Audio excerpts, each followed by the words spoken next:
starting on the itchy bit. Like there's ants under my skin crawling all over me. I'm telling you, Doc, another couple of minutes and I'm not going to care if you got a patient in there or not. I'm not going to care about anything. Even killing. I'm coming in.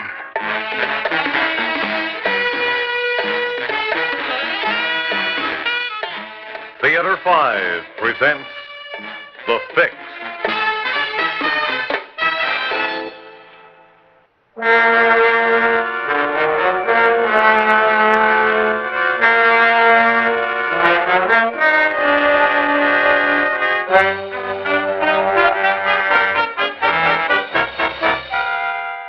There was a tree there, just across from the doctor's office. And I knew how bad I was because I was holding on to it. Then I heard footsteps. It was the same cop who'd been by before, but he was coming up this side of the street this time. If he saw me still hanging around, I was dead. Then while he was still up near the corner, the light in the office went out. Okay, I crossed the street, and when the door opened... Dr. Rand? Why, yes. Doc, I'd like to see you for a couple of minutes. Talk to you. I don't believe I know you, do I? No. Well, that part's not important, but it's very late, and I was... I know, Doc, but it's an emergency on the level it is. If I can't talk to you, I don't know what I'll do. I swear I don't. Oh? Well, all right. Come on in. Let me get the lights. In here, in my office. Now, what seems to be the trouble? Doc, I need a fix. You what? I'm not kidding around. I'm giving it to you straight. I'm on the stuff and need help. You dig? Yes, I think so. But what on earth brought you here, to me? I was just taking a chance, Doc, but I had to do it. You see, I lost my connection. They picked him up a couple of days ago, and I haven't been able to get what I need since. But I still don't understand I told you, why I took a chance. I live near here. You're the only doc around who's here at night. I waited until I saw your light go out. That meant that there was no one else here with you. I see. And I'm sorry, because I'm afraid you've made a mistake. Doc, don't give me a hard time. You see this? No. I don't like guns any more than you do. And I don't want to use it. But if I have to, I will, because I'm at the end of my string. I'm not saying you ever fixed anyone before, but you've got to fix me. Now, maybe you don't have any H around, but you've got something that'll hold me for a while. Doctors always have. Yeah, but I haven't. That's what I meant when I said you'd made a mistake. You see, I'm not that kind of a doctor. I'm a psychiatrist. What? I don't believe you. Sit down there at the desk and keep your hands where I can see them. What's in here? The bathroom. Oh, yeah. But then, outside there. The waiting room. That's all there is. But there must be something. What am I going to do? You know what happens when you get this way? I could kill someone. Anyone. As easy as... Yes, I know. Here, take one of these. What is it? It's the only medication I have here. A tranquilizer. Ah, that won't do any good. Not in the shape I'm in. I know, but it'll help. What about a treatment center? Oh, sure. They give you a small, quick shot if you're really climbing the walls, but then they got you. They keep you there and try and make you kick the bit. Well, have you ever tried it? Kicking it? You kidding. I tried it twice, couldn't make it. Why? Because I'm hooked, that's why. Everybody's hooked with something. With me, it's junk. With you, it's you gotta have a car, a fancy address, and Brooks Brothers suits. You think you're better off than me? If that's what I was hooked with, no. But it's not. I'm afraid I'm hooked with something else. Like what? Well, like the need to help people. Oh, for crying out loud. What do we get now, the salvation routine? No. I'm just stating a fact. My father was a drunk. He died when I was 5. My mother didn't give a hoot about me. All the time I was a kid, I kept wanting someone to be interested in me, but no one was, so we call it compensation. Because having someone care about me was terribly important to me. What are you getting at? I'm trying to explain why I'm interested in you and anyone who comes in here. Don't answer that. What? Why not? Are you kidding? You think I'm going to have you saying there's a crazy hophead here called a fuzz? All right. But it's going to look much worse if I don't answer it, because it's either my wife or my phone service. They both know I'm here. And if I don't answer... Okay. Go ahead, then. But remember, I'm holding this heater on you. I remember. Hello? Oh, yes. Hello, Mrs. Gibson. How are you? No? What's wrong? When was this?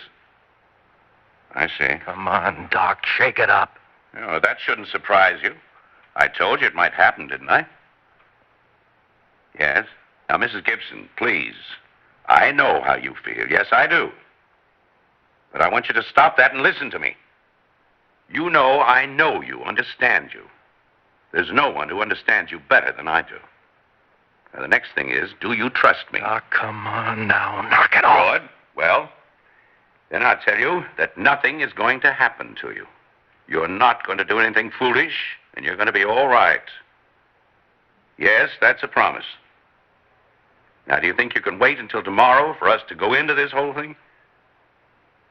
Oh, well, I'm busy at the moment, but I should be through soon. Then I'll be right over. Oh, I'd say about an hour. Right. Goodbye.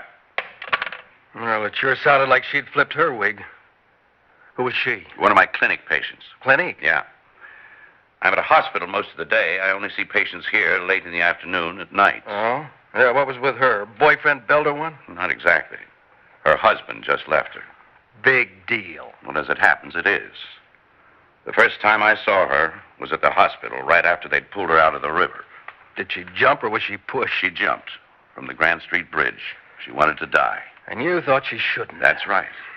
I told you. That's what I'm hooked on. Knowing what it's like to be alone, frightened, and hopeless. Because the child we once were is always with us.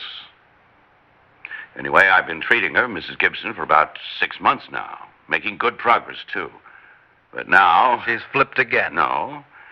If she had, she wouldn't have called me. But she did call me. She knows she can trust me. That's why... Well, you heard what I said to her. I'd like to get over there as soon as possible. In other words, you want me to blow, is that it? No, not necessarily. But I think we should get down to cases and decide just what we can do for you. What's your name? What's the difference? Well, I'd just like to know. I like to deal with people, not numbers or faces. Well, you can call me Duke. What do you do? I'm a musician, an arranger. Oh, I thought so. Thought what? That the way you've been acting and talking is a defense.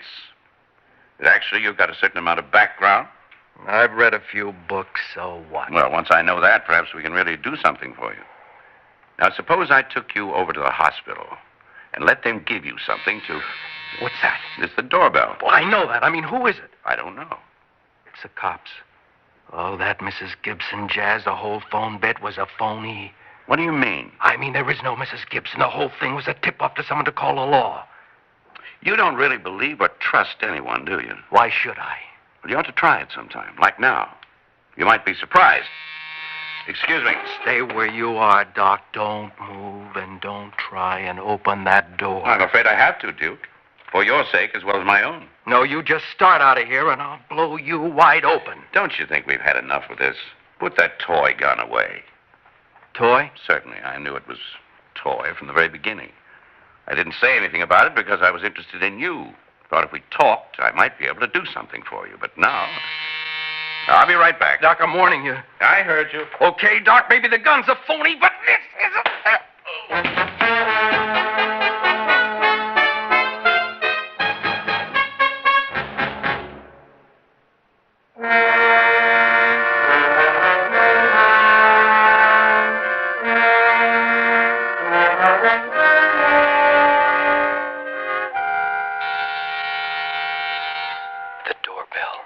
The doorbell again. I had to get out of there. I ran over to the window, and there was the cop. He was just up the street looking at whoever was ringing the bell. I was trapped. I couldn't go out the window with him there, and if I didn't open the door, he'd know something was wrong. There was just one thing to do. I dragged the doc into the bathroom, tied and gagged him with towels, and shut the door. Then, when the bell rang again, I went to the door, opened it. Dr. Rand? He was tall, thin, and kind of strange looking.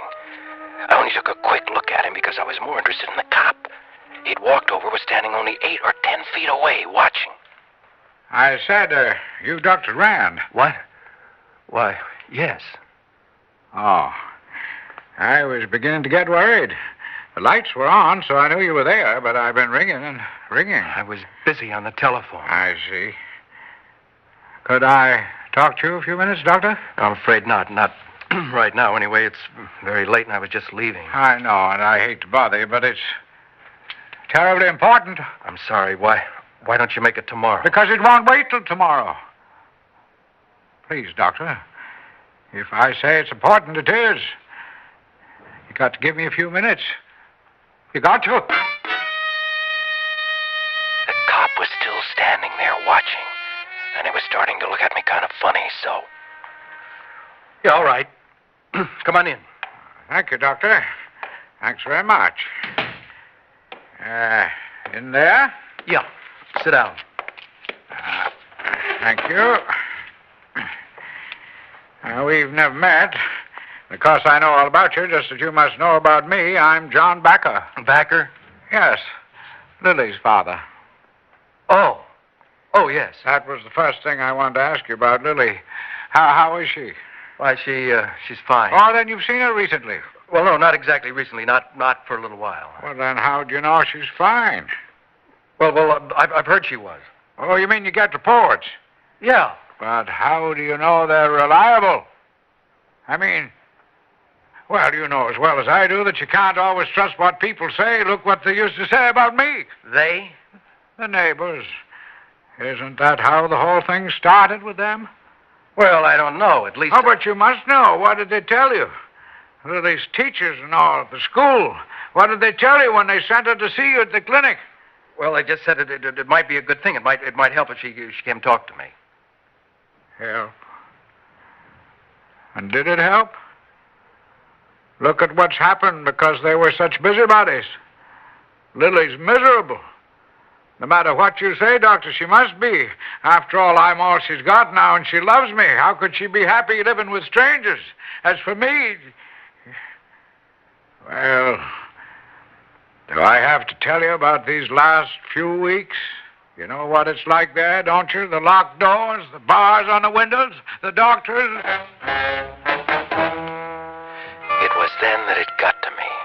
I'd been too busy worrying about the cop, wondering if he was gone yet to really look at Backer.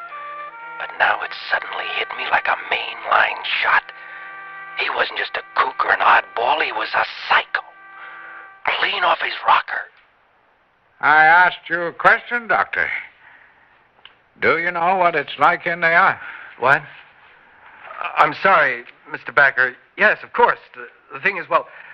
I'm afraid I've really got to ask you to go now. Like I said before, it's awfully late, and I have to go see someone. But I haven't had a chance to ask you the really important question yet. The one I've been thinking about all this time. Why did you do it? Why did I? Have me sent away? You say you know what it's like in there. But I didn't. Maybe not directly, but you were behind it. You must have been. The only one who knew about my voices was Lily. I started saying a little something about him right after my wife died. About how I'd heard from her and she was fine, but people used to look at me so strangely that I stopped. So the only one who really knew was Lily. After all, Mary was her mother, so I used to call her in whenever Mary talked to me.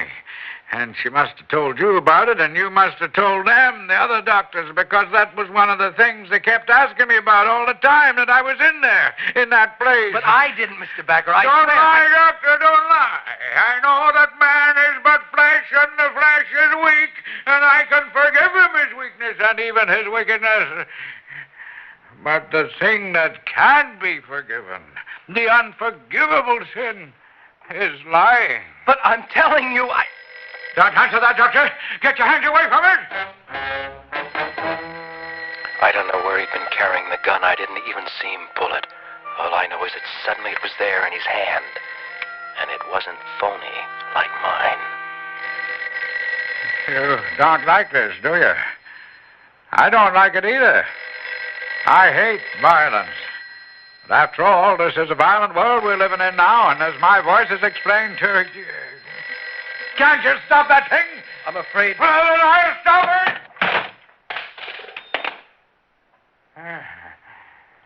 There. Now we can talk. I think that's a very good idea. I think we should talk. I want to ask you something. Do you think I dig you? I mean, that I understand you. I don't know. How could you? You've never met me before. Oh, that's got nothing to do with it. After all, that's my job, listening to people and trying to figure them out. You think you're the only one walking around feeling everyone's after you, against you, looking at you like there's something wrong with you? I get people like that coming in here all the time. You do? Of course. It's my job to help them. And if I can help them, I can help you. But how can you if you don't believe in my voices? I didn't say that I didn't believe in You mean you do? Well, let's say that I think you believe in them. That's the important thing, isn't it? And, well, do you want me to tell you where I think your trouble started? Yeah? Well, we doctors have a saying that the child we were once is still around, still with us. The child we were once. That's very interesting. Yeah. Now, what kind of a child were you? I mean, were you happy when you were a kid? No, I can't say that I was. We lived on a farm miles from anywhere, and I was pretty lonesome, even when I went to school. Uh-huh. Now, what about your wife? Mary? She was the most wonderful person I've ever known. She was a waitress in the place where I used to eat. As soon as I saw her, I knew she was lonesome, too. She was the only person I ever met I could really talk to. And so you got married, and after a while, she died. Yeah. Well, don't you see how the whole thing fits together? I mean... What's that? What's what? Well, that knocking. I don't hear anything. Well, it stopped now, but it sounded as if... Wait a minute. There it is again. Don't you hear it? No. At least, look, let's get back to what we were talking about. You. Now, I don't want to talk about that. I want to talk about that knocking. You really don't hear it? I told you, no. In other words, you think I'm imagining it, like my voices. No. I mean, well, maybe I do hear something, but it's outside there. It's not outside. It's here in your office somewhere. Now, look, Mr. Backer, do you believe me? Trust me. No, I tell you, it's not outside. It's coming from in there. But... Now, stay where you are. Don't move. I'm going to see. There's a man in there in the bathroom tied up. Okay, so maybe there is, but I can explain. You don't have to explain. It's all very clear now. For a few minutes before, when we were talking, I almost believed you. But now I know you're just like all the rest of them. You lied to me. You said you didn't hear anything, but you did. Not only that, but you lied when you said you wanted to help me. You don't really help people. This is what you do. You tie them up and send them away someplace. It's probably what you did to Lily. My Lily. But it's not. I told you I could explain. Help! Someone!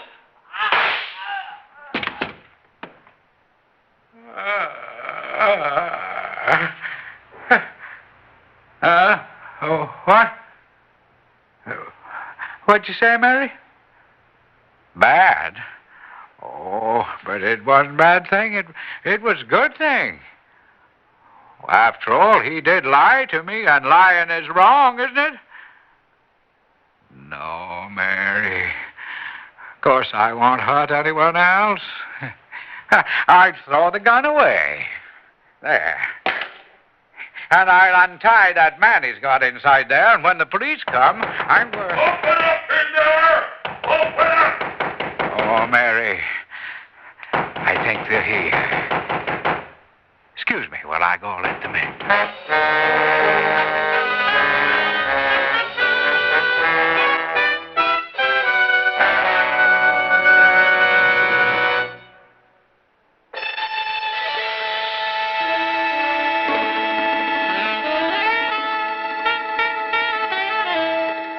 Theater 5 has presented The Fix, written by Robert Newman and directed by Warren Somerville. In the cast, Cliff Carpenter, Stotts Cotsworth, and Ian Martin. Audio engineer Neil Pulse. Sound technician Ed Blaney.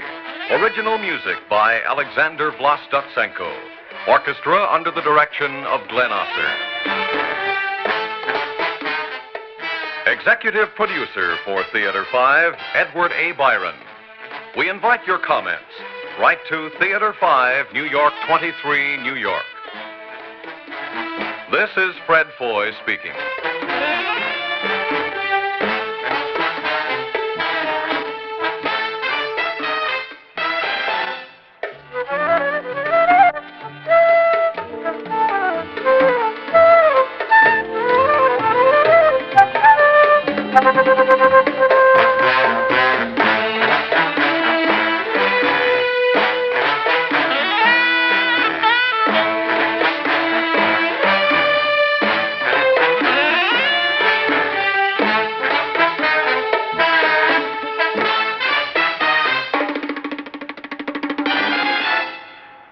This has been an ABC Radio Network production.